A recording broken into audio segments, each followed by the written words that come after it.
नमस्कार मित्रों, मैं डॉक्टर मुकेश आप सभी का एक बार फिर से स्वागत करता हूं आपके चैनल एस्ट्रो नक्षत्र 27 पर। दोस्तों, अभी मैं आपके सामने उपस्थित हूं मकर राशि के जातकों के लिए मार्च और अप्रैल महीने का मासिक राशिफल लेके और मार्गदर्शन को लेकर। दोस्तों, मकर राशि यानी कि कर्म फलदाता शनिदेव की राशि।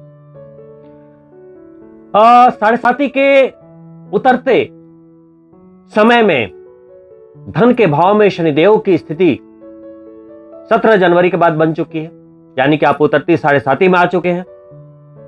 जैसा कि कहते हैं कि साढ़े साथी के दौरान जो भी प्रॉब्लम्स आती हैं, जो भी आपकी क्षति होती है, उसकी क्षतिपूर्ति करते हुए उतरती साढ़े साथी में आपको शनिदेव सब कुछ लौटाते हुए आपकी परीक्षा पूरी होने के बाद आपको पुरस्कार देते हुए आगे बढ़ जाते हैं। ऐसा क्रम हर 30 वर्षों में रिपीट होता रहता है आपको रिफाइन करने के लिए। तो शनिदेव का गोचर 17 जनवरी को हो चुका था, लेकिन सूर्यदेव क्योंकि मकर संक्रांति से वो शनि के घर में ही है, मकर संक्रांति फिर कुंभ संक्रांति, नजदीकी डिग्री के कारण शनिदेव अस्त चल रहे थे। और शनिदेव कौन है? आपके लग्नेश यानी कि स्वास्थ्य के भी स्वामी है और लिक्विडिटी के भी स्वामी है। तो जब उनके स्वामी अस्त होंगे तो कहीं ना कहीं थोड़ी पैसे की समस्या, लिक्विडिटी यानी कि खर्च की बढ़ोतरी हो सकती है, स्वास्थ्य में थोड़ी बहुत समस्या आ सकती है, लेकिन घबराने की आवश्यकता नहीं है। मार्च का पहला परिवर्तन 6 मार्च को ही शनिदेव उदित हो जाएंगे और सारी स्थितियां संभलती चली जाएगी। जहां सूर्य और बुध एक साथ करीब करीब 15 मार्च को, बुध थोड़ा सा बाद में, लेकिन करीब करीब मिड ऑफ मार्च में दोनों ही गोचर करते हुए अगली राशि में यानी कि आपके 3rd हाउस में विराजमान हो जाएंगे। सूर्य का गोचर के विज्ञान के अनुसार 3, 6, 10 और 11 में अच्छा माना गया है। तो सूर्य से संबंधित अनेकों लाभ आपको प्राप्त होंगे। सूर्य चूंकि आपके अष्टमेश है,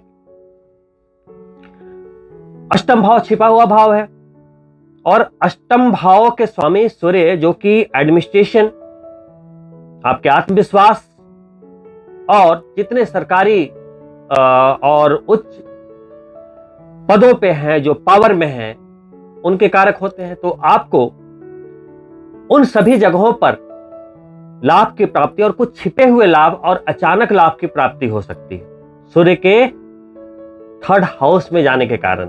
क्योंकि अभी तो 3rd हाउस में जाएंगे, सूर्य की स्थिति लगातार अच्छी बनी हुई, क्योंकि बाद में 14 अप्रैल को उच्च होने वाले हैं आपके 4th भाव में। तो जो अष्टम के स्वामी 4th में जब उच्च के होंगे अप्रैल में, तो उस समय भूमि, वाहन और सुखों का लाभ कराएंगे। और अभी 3rd हाउस में जाएंगे तो 3rd हाउस आपकी मानसिकता का है, पराक्रम का है, तो रिस्क लेने के लिए प्रोवोक करेंगे। अग्नि तत्व है, रिस्क लीजिए, सफलता मिल जाएगी, एडमिनिस्ट्रेशन का सपोर्ट मिल जाएगा। कोई भी ऐसा कार्य जो एडमिनिस्ट्रेशन में आपका काफी समय से अटका हुआ था, उम्मीद नहीं थी कि यह काम होगा, होने की पूरी उम्मीद बन जाएगी 3rd हाउस के गोचर में। क्योंकि सूर्य का शुभ गोचर काफी समय से अस्त चल रहे हैं, क्योंकि सूर्य और बुध हमेशा साथ साथ चलते हैं करीब करीब। तो 31 मार्च को वो उदित भी हो जाएंगे। लेकिन बुध जब मीन राशि में गोचर करेंगे तो बुध की ये नीचतम राशि होती है, और बुध जो है आपके 6ठे भाव और भाग्य के भाव के स्वामी है, तो थोड़ी भाग्य में कमी महसूस करेंगे और आपको स्वास्थ्य का ध्यान रखना पड़ेगा, क्योंकि वो 6ठे भाव के स्वामी है। रिकवरी में थोड़ी समस्या आ सकती है। शत्रुओं पर थोड़ा ध्यान रखना पड़ेगा, नियंत्रण रखना पड़ेगा, थोड़े शत्रु हावी हो सकते हैं। साथ में कर्जे का, EMI का प्रॉपर ध्यान रखना पड़ेगा, इनमें कोई लापरवाही ना करें जब तक बुध अपनी नीच राशि में है। इसके बाद चतुर्थेश और आपके एकादशेश यानी इनकम के स्वामी होते हुए बहुत टाइम से मंगल आपके 5म भाव में गोचर कर रहे थे, वो 14 मार्च को गोचर करते हुए आपके 6ठे भाव में आएंगे। तो कोई अशुभ ग्रह जब अशुभ भाव में जाता है तो उसकी अशुभता समाप्त हो जाती है। तो 6ठे भाव में जब मंगल आ जाएंगे तो यहां पे जो बुध की नीचता का जो फर्क पड़ रहा था, मंगल वहां जाकर कंट्रोल करेंगे, मतलब स्थिति को संभालते हुए। तो मंगल जब छठे भाव में जाएंगे, इनकम के स्वामी हैं, तो मंगल जब छठे भाव में जाएंगे तो अगर आपको लोन चाहिए तो लोन मिल जाएगा। लेकिन मेरी पर्सनल राय ये रहेगी आपके लिए, उतरती 7.5 का वक्त है, लोन अप्रूव तो हो जाएगा, लेकिन अगर जरूरत ना हो तो लोन लेने से बचें। मानता हूं अभी पिछले 5 सालों से थोड़े दबाव में आप आ चुके हैं, लेकिन ज्यादा लोन लेने से बचें।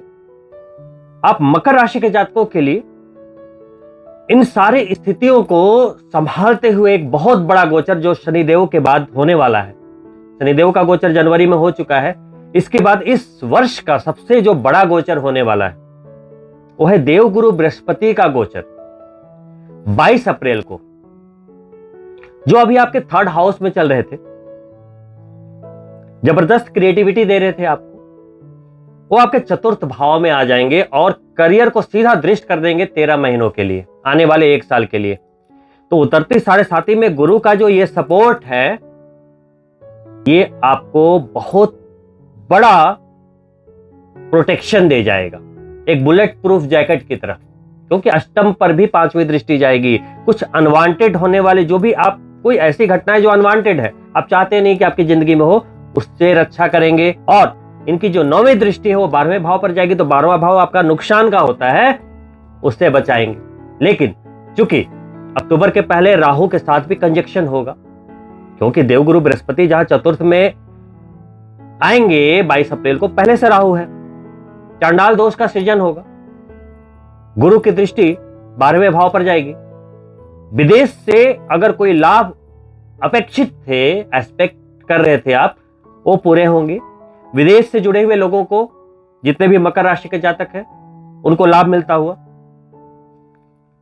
लेकिन 4th भाव में अप्रैल से लेकर अक्टूबर तक चांडाल दोष का सृजन रहेगा।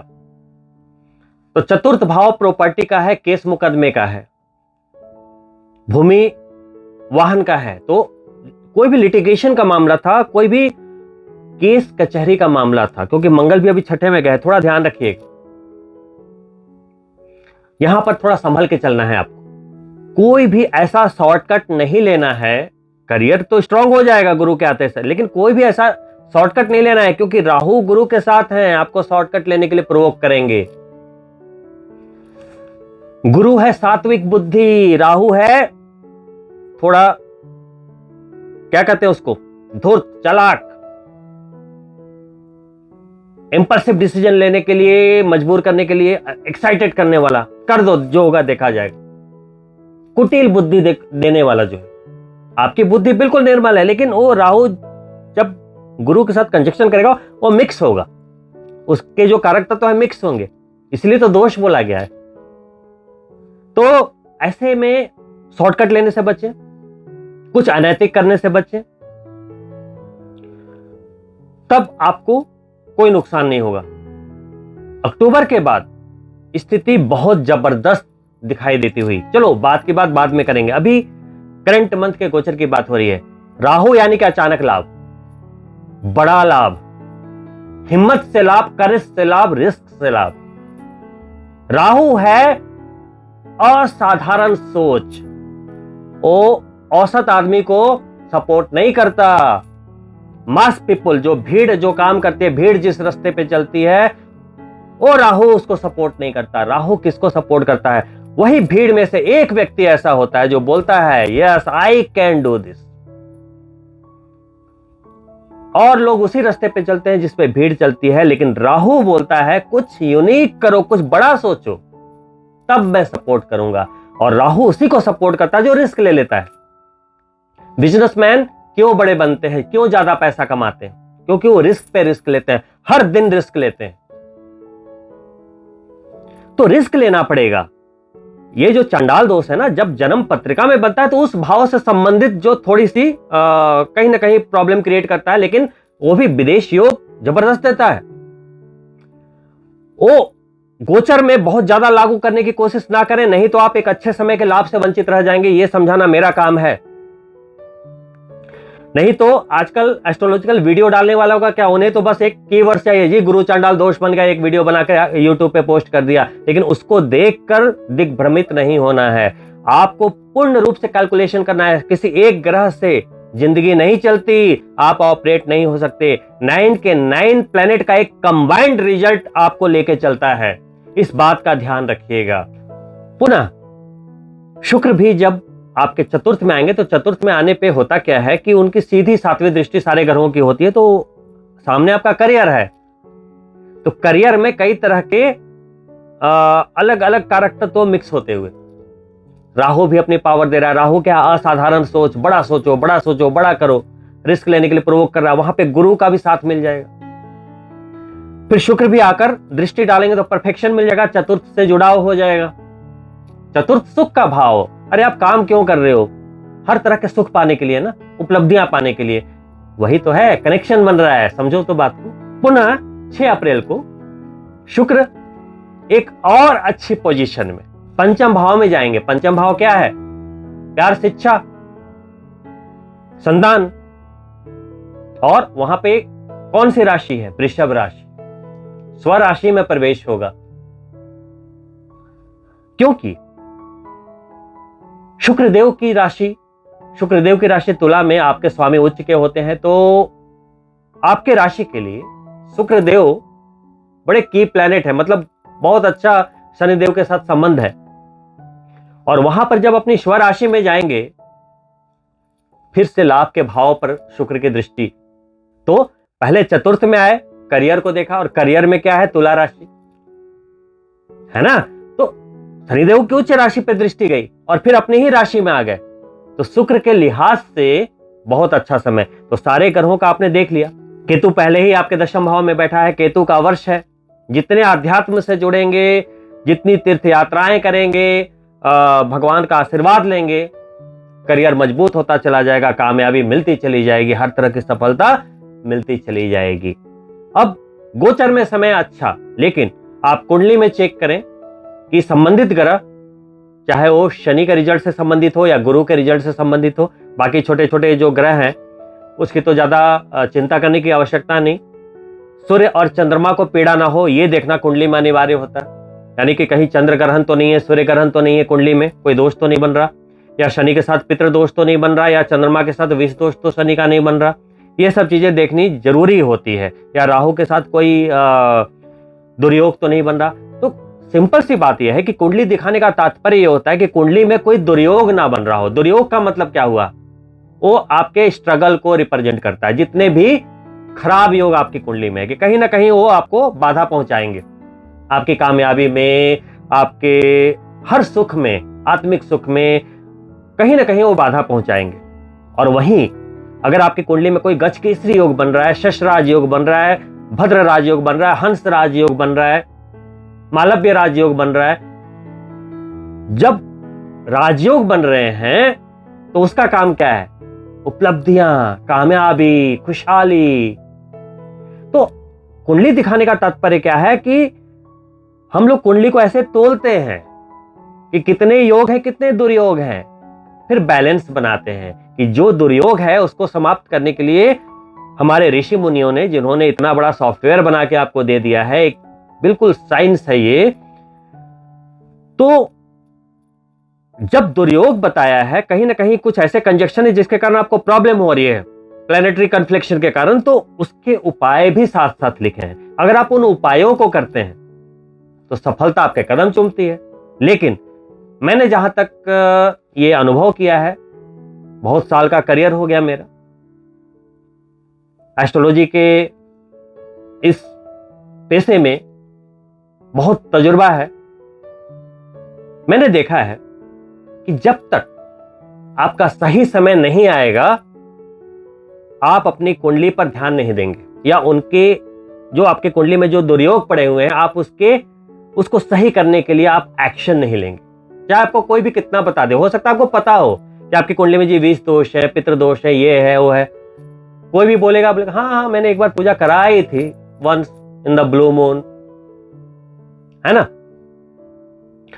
लेकिन आपको इससे उसको प्रायोरिटी नहीं देंगे, आप उसको एक प्राथमिकता नहीं देंगे कि सही तरीके से हुआ है, नहीं हुआ है, ये योग कहीं मुझे तकलीफ तो नहीं दे रहा है। यानी आपकी जिंदगी में चाहे अनेकों बाधाएं आ रही हो, लेकिन आप तब तक ध्यान नहीं देंगे जब तक कि प्रभु की इच्छा ना हो। मैं जब कुंडलियां देखता हूं, देश विदेश से लोग कॉल करते हैं, कहां कहां से नंबर ढूंढ के कॉल करते हैं, है ना। लेकिन कुछ लोग ऐसे भी होते हैं जो हमारे पड़ोस में हैं या हमारे ऑफिस के सामने से गुजर जाते हैं लोग हजारों, लेकिन वो अंदर नहीं आते। कुछ लोग ऐसे भी हैं। तो मैं तो इस बात को मानता हूं कि जब आपका समय आएगा तब हम लोगों के द्वारा, मैं क्या हूं, एक मैसेंजर हूं। आप मुझसे पूछेंगे, मैंने आपको बता दिया ये एक संजोग था जो कि प्रभु ने बनाया। अब मैंने आपको बता दिया तो भगवान ने आपको इंडिकेट कर दिया कि जी आपकी कुंडली में ये एक ऐसी स्थिति है जो आपको बाधा पहुंचा रही है। ये किसने बोला? मेरे द्वारा भगवान ने आपको इंडिकेट दिया, एक मैसेज दिया।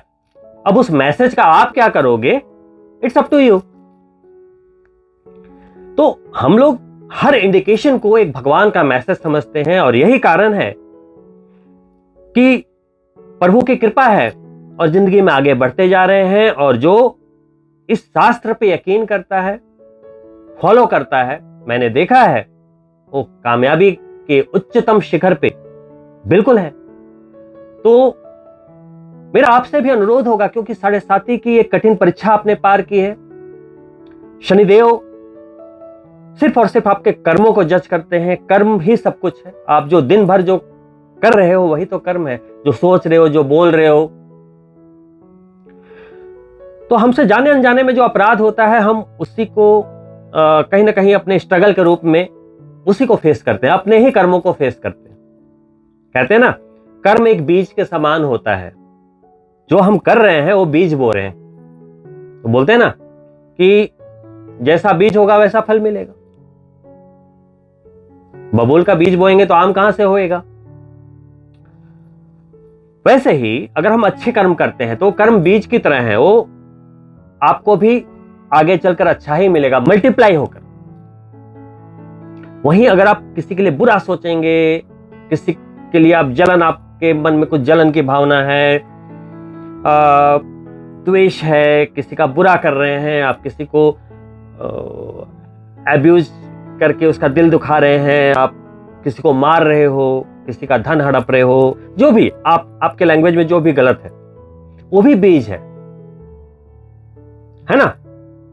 आप जो करते हो वही आप तक लौट कर आता है ना। लाइफ एक इको है, जो आप बोलोगे वही लौट कर आएगा आप तक। लोगों को दुआएं दोगे, आपको भी दुआएं लगेंगी। लोगों को बद्दुआएं दोगे, वो बद्दुआएं आपका ही पीछा करेगी। कोई भी गोचर, कोई भी दशा, कोई भी अंतरदशा, कोई भी जेम्स, कोई भी पूजा पाठ कितना भी कर लो, कुछ नहीं होगा जब तक आप अपना प्रयास नहीं करोगे, काम नहीं करोगे। ये आपको भी पता है। तो शनिदेव के राशि के जातक है, पूजा पाठ के साथ अपने नियत पर बहुत ही सूक्ष्म दृष्टि रखिए। अगर आप जीवन में जबरदस्त ऊंचाइयां प्राप्त करना चाहते हैं, मनसा वाचा कर्मणा अपने आप को पवित्र रखिए, नियत से शुद्ध रखिए, क्योंकि आप शनिदेव के जातक हैं। कोई भी उल्टी पलटी जो हरकतें हैं आपको पल भर में नीचे गिरा सकती है। शॉर्टकट ना ले, धैर्य के साथ काम करें। शनिदेव सिखाते हैं धैर्यवान बनो, धीरे धीरे चलते रहो, अपनी मंजिल की तरफ बढ़ते रहो। बाकी तो आपके कर्म क्या कहते हैं ये आपको देखना पड़ेगा। बाकी आपकी कुंडली क्या कहती है वो मैं आपको देखकर बता सकता हूं। अंत में इन्हीं शुभकामनाओं के साथ कि आपका मार्च और अप्रैल का महीना जबरदस्त बीते, बहुत बहुत सफलताएं मिले आपको। इन्हीं शुभकामनाओं के साथ मैं आपसे अनुमति चाहूंगा।